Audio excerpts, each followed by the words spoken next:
Nesses vídeos que eu fiz sobre geometria espacial, nós já vimos alguns sólidos de revolução. Sólidos de revolução. Nós vimos, os sólidos de revolução que nós vimos foram o cone, o tronco de cone, o cilindro e a esfera.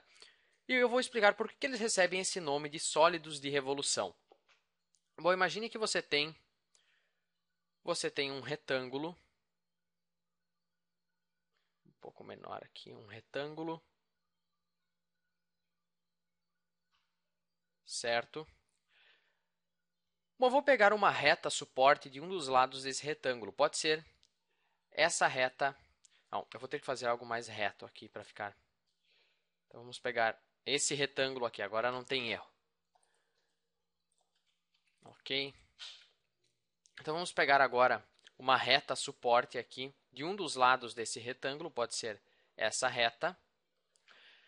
Agora, vamos pegar esse retângulo e girar ele em torno dessa reta. Vamos girar ele no espaço em torno dessa reta. O que nós vamos obter, então?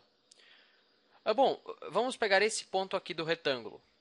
Eu vou girar ele, então ele vai, em certo ponto ele vai vir aqui, aqui, aqui, aqui. Ele vai fazer toda a volta até voltar aqui onde ele estava antes. A mesma coisa é com todos os pontos desse retângulo. Esse ponto aqui vai fazer a mesma volta. Esse ponto aqui vai fazer a mesma volta. Então, na verdade, acho que você já está vendo que nós vamos obter um cilindro. Se eu pegar um retângulo e girar ele em torno de uma reta suporte que contém um dos lados, eu vou obter um cilindro. Por isso que o cilindro é chamado de um sólido de revolução, porque eu obtenho ele girando, fazendo uma revolução 360 graus, girando um retângulo em 360 graus, ou seja, fazendo uma revolução desse retângulo. Agora, se eu pegar um triângulo retângulo mais precisamente, e girar ele em torno da reta suporte de um dos catetos, o que eu vou obter? Bom, eu vou obter um cone, certo? Eu vou girar em um certo ponto, o triângulo vai vir mais ou menos aqui. Em certo ponto ele vai estar mais ou menos aqui.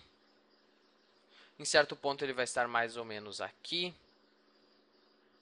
Em certo ponto ele vai estar mais ou menos aqui atrás. Então, eu vou obter, na verdade, um cone. Por isso que o cone é um sólido de revolução, porque eu obtenho ele girando um triângulo retângulo em torno de um dos seus catetos. Se eu girar em torno da hipotenusa, eu vou obter, na verdade, dois cones, certo? Daí eu teria, até podemos fazer aqui, se eu girar em torno da hipotenusa,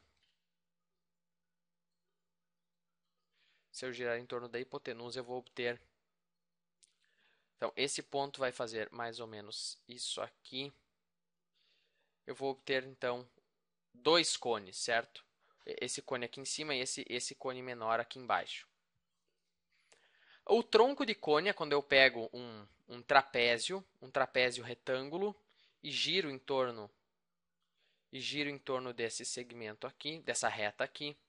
Então, se eu girar, vou obter um tronco de cone.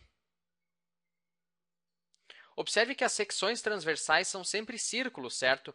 Em todos os sólidos de revolução, se eu fizer uma secção transversal, ou seja, uma secção paralela à base, eu vou obter um círculo. A mesma coisa aqui no cilindro, eu vou obter um círculo, porque cada ponto faz uma volta completa, cada ponto percorre 360 graus. Então, eu vou ter, cada ponto vai definir, na verdade, um círculo nesse sólido de revolução. Ou, na verdade, aqui seria mais uma circunferência, certo? Mas, às vezes, eu uso circunferência e círculos indistintamente, por mais que isso seja incorreto. Mas, enfim, voltando no nosso trapézio, vai ser algo mais ou menos assim. Então, eu vou obter um tronco de cone. E a esfera? Bom, a esfera é quando eu pego um semicírculo. Quando eu pego um semicírculo e giro em torno do diâmetro. Então, se eu girar esse semicírculo em torno do diâmetro, então, esse ponto, por exemplo, vai percorrer 360 graus, esse ponto vai percorrer 360 graus, esse ponto vai percorrer 360 graus, enfim, eu vou obter uma esfera.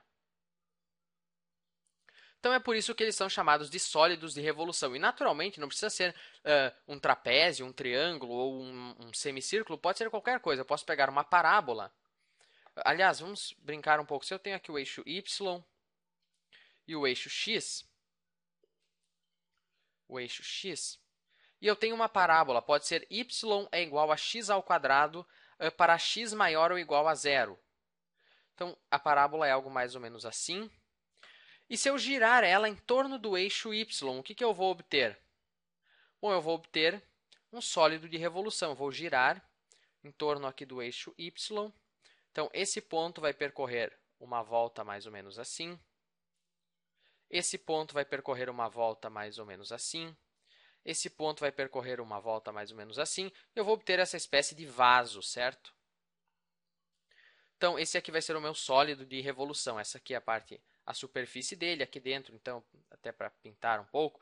Enfim, não vou me arriscar muito nos desenhos. Isso é um sólido de revolução e, novamente, as secções transversais são círculos. Certo? Se eu fizer uma secção aqui, eu vou obter um círculo. Uma secção aqui é um círculo. Claro, como nós estamos vendo de um ângulo, parece que é uma elipse, mas, na verdade, é um círculo perfeito.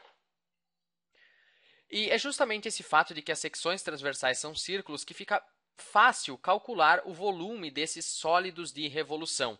E quando nós estudarmos cálculo integral diferencial, você vai entender o que eu estou falando. Os volumes, nós chamamos de volumes de revolução, são relativamente fáceis de calcular.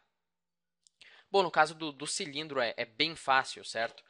Porque como as secções transversais têm sempre a mesma área, então para calcular o volume do cilindro é só eu pegar a área dessas secções e multiplicar pela altura. Então, como as secções são círculos, é πr ao quadrado vezes a altura. Mas, enfim, nos outros sólidos de revolução nós podemos... nós, na verdade, vamos integrar as áreas das secções transversais, mas, enfim, não quero entrar muito nisso agora. Mas, então, espero que você tenha entendido por que eles são chamados de sólidos de revolução e, quem sabe, você pode brincar um pouco aí e tentar desenhar alguns outros sólidos de revolução.